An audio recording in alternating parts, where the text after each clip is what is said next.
Dakar, hivernage 2009.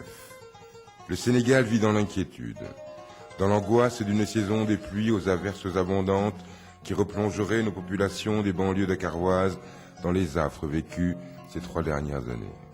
Malgré les mesures gouvernementales ayant conduit à la mise en place du plan Diakhaï, le problème des zones inondables où vivent encore des centaines de milliers de citoyens demeure entier et récurrent. Août 2009. Les pluies, tant redoutées, s'abattent sur le Sénégal et inondent Dakar et sa banlieue. En particulier, la zone de Pikine, Médina Gounass, Guédiawaye, Thiaroye, Yeumbeul, Keur Massar, Diamaguène, etc. Des pluies torrentielles et surtout rapprochées les unes des autres mettent les quartiers de la banlieue sous les eaux. La situation est au-delà de toutes les craintes et prend une ampleur jamais connue ces 3 dernières années. Des images d'exode de population remplissent les écrans de télévision et font la une des quotidiens. Les populations sont dépassées, déplacées, abandonnant leurs maisons envahies par les eaux pour aller chercher refuge, qui dans des écoles, qui chez les parents.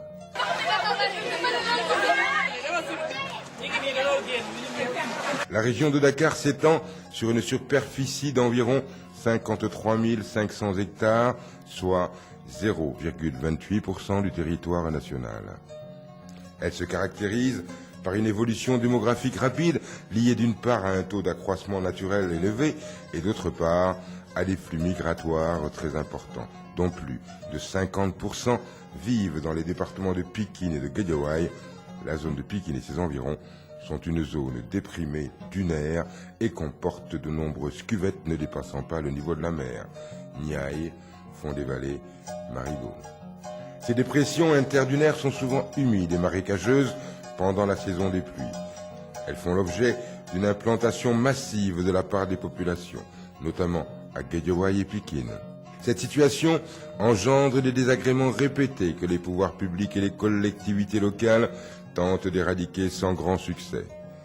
Ces dernières années, les inondations sont devenues fréquentes avec la tendance à l'augmentation des précipitations.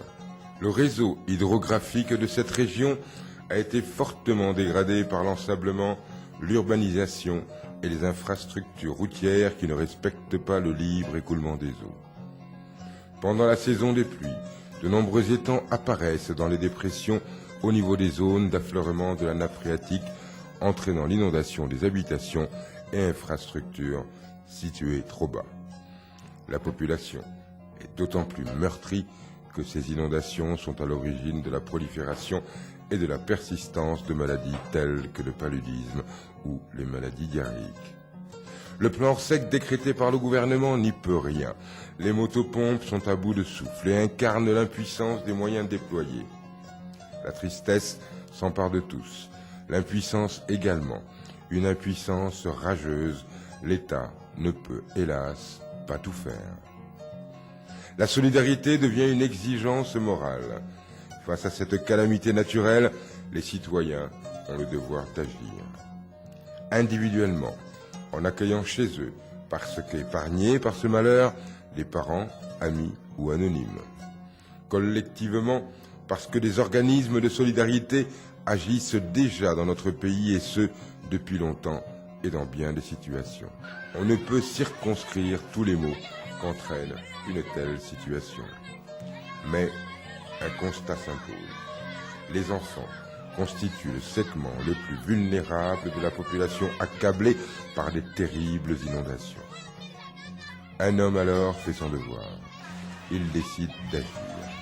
Interpellé par un vieil ami et collègue, El Hadj Malick Sy, interprète de conférence, Serigne Mansour Sy Djamil se donne pour mission, après consultation avec les jeunes de la Régis et de Case, d'arracher, selon les moyens, le plus grand nombre d'enfants à l'exiguïté et à la monotonie aquatique de leur environnement et de les mettre à l'abri de l'insalubrité, de la malnutrition, du stress, des maladies, de la peur et de l'insécurité. Notre objectif immédiat, c'est le sourire sur le visage de l'enfant. Extraire les enfants de cet environnement les éloigner de ce stress et de ce traumatisme et créer les conditions pendant 3 semaines pour qu'ils sachent qu'il y a autre chose que la misère, autre chose que la pauvreté, autre chose que les inondations. Sur la base de nos moyens, nous aurions aimé faire plus que ça. C'est 500 enfants. Il y aura 380 à Mboro dans le camp des éclaireurs à Sifok et 120 aux cases qui se trouvent aux Almadies. L'État ne peut pas tout faire, donc il faut que tout le monde mette la main à la pâte. C'est ça qui nous oblige, qui nous a plus ou moins obligés à organiser ce camp qui a pour nom, une nom d'action, le sourire sur le visage de l'enfant. Comme si une onde de compassion traversait notre corps social tout entier, le devoir de solidarité des hommes envers leurs frères, sans distinction de race, d'origine, de religion, déclenche et traduit, selon Serigne Mansour Sy Djamil, une condition nécessaire pour la construction d'une société plus juste et plus humaine. Sa profonde conviction que la générosité, la compassion, la solidarité, la fraternité existent en chacun de nous entraîne une insoupçonnée jusqu'alors cascade de générosité et suscite d'enthousiastes élans citoyens qui traduisent la petite bonté des grands cœurs, la bonté de tous les jours, la bonté sans discours, sans doctrine, sans système, la bonté des hommes hors du bien, politique ou social, le désintéressement tacite, le geste simple d'un être envers un autre être. Les échos à cette résonance se diffusent de cœur en cœur et font vibrer à l'unisson de multiples et généreuses âmes. Le CAS, le Collège africain sport-études, la Régis, la rencontre des jeunes internautes pour la solidarité, le DES Djamil, le Daïra des étudiants et élèves Sopé Seydi Djamil, le CCD, le collectif de concertation pour le développement, le mouvement des éclaireurs du Sénégal sont le fer de lance de cette belle initiative, de cet élan de générosité empreint d'amour pour les enfants et où se mêlent inextricablement compassion et piété, sollicitude infinie, désespoir inconsolable, tendresse et aussi vulnérabilité. Des soutiens se manifestent. Des organismes déjà rompus aux tâches d'aide à l'enfance déploient leurs compétences, activent leurs réseaux comme Plan International. Des hommes politiques sans arrière-pensée de bénéfices, partisans, accompagnent ce mouvement judicieusement nommé Inondation. Le professeur Ibader Thiam, Tanor Dieng, Mamadou Seck, président de l'Assemblée nationale, Khalifa Sall, le maire de Dakar, Moustapha Niasse, Madame Maïmouna Kane, ancien ministre, Monsieur Oumar Sarr, ministre de l'Urbanisme, Dr Sortman Ndiaye et l'Ordre des pharmaciens, le professeur Serigne Habib Sy pour l'équipe médicale, des notaires, avocats, interprètes de conférences, Caritas, les mosquées, les daïras Seydi Djamil et même les élèves d'une école coranique, des citoyens anonymes et discrets y vont de leurs dons, des chefs d'entreprise, au premier rang desquels se trouve Madame Aline Koréangom, PDG de Africa Milk, qui donne à sa politique commerciale une énorme et prépondérante dimension sociale. Enfin, tous agissent. La Fondation de la Sonatel, les amicales de la BCAO ou de la CBAO, le Forum civil, le gouvernement, avec à sa tête le Premier ministre Souleymane Ndéné Ndiaye, déposent au pied de cette montagne de générosité tout ce que leur devoir leur commande de faire. Tous ont décidé d'être au diapason de ce leadership d'éthique et de résonance et de mettre le sourire sur le visage des enfants. Yes, we can, semble exulter la somme de ces actes citoyens et engagés dans un Sénégal réconcilié avec lui-même. Le jour du départ est déjà un bonheur.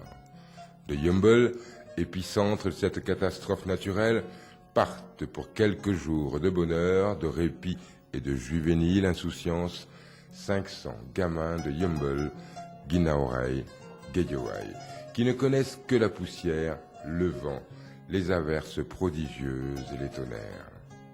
À ce moment, le sentiment du devoir accompli se précise, le possible se dessine. Aux Almadies, comme à Mboro, les enfants découvrent la nature, la vie en groupe, réalisent des œuvres et se découvrent les talents insoupçonnés de créateurs, d'artistes, de maraîchers, de journalistes confectionnant quotidiennement leur journal télévisé, Inonde Ribar, relatant leur vie de colons enjoués en découvrant de façon ludique qu'on pouvait dire et raconter ses joies et ses bonheurs dans la beauté silencieuse d'un paysage admirablement pur, dont la verdure luxuriante semble réconcilier l'homme et la nature, pureté que ses enfants ont goûté, touché, savouré, respiré. Ils se sont enivrés sans retenue des senteurs de ce paysage. Un programme pédagogique est dispensé par des moniteurs et des éclaireurs dévoués, autant qu'épatés par tant de dispositions et de qualités qui ne demandent qu'à éclore. Citoyenneté, système de valeurs fondant notre société, éducation environnementale, santé et services communautaires, antiques, sketch de théâtre, maraîchage et reboisement, expression artistique, travaux manuels, processus de prise de décision, tout est abordé et semé comme des graines à germer dans le cœur et dans la tête de ces enfants qui fredonnent également des chants traditionnels et religieux. Bref, tout ce qui permet à cet enfant perdu et désorienté de saisir le Sénégal réel dans sa complexité, dans sa diversité, dans sa profondeur. Que c'est beau, le sourire, sur des visages d'enfants qui découvrent émerveillés que l'horizon n'est pas limité à leur existence difficile dans les âpres quartiers, à l'environnement si chaotique, à cette déraison monstrueuse de la nature que sont les inondations.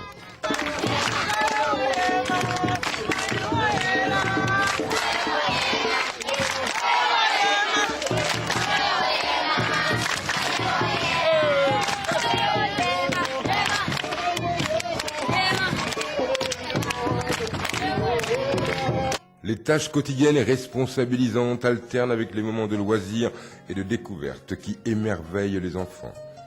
Ils reçoivent des dons qui marquent l'intérêt que d'autres portent sur eux et à leur situation. Ils se réapproprient une des vertus de l'enfance, l'insouciance et le bien-être. La colonie des Almadies rejoint celle de Mboro pour que la Korité, apothéose festive de Inondation, soit célébrée en partage, en communion et en toute ferveur. Allahu Akbar, Allahu Akbar, Allahu Akbar, Allahu Akbar, La ilaha illallah, La ilaha illallah. Le message béni de cette fête est visible sur tous les visages des enfants comme des adultes. La prière est dirigée par l'imam de la grande mosquée de Tivaouane. C'est un instant privilégié et propice à diffuser les principes de paix, de fraternité et de compassion. Du bonheur plein les cœurs. Les yeux irradient d'une pluie de merveilles. Wa subhanallahi bukratan wa asila.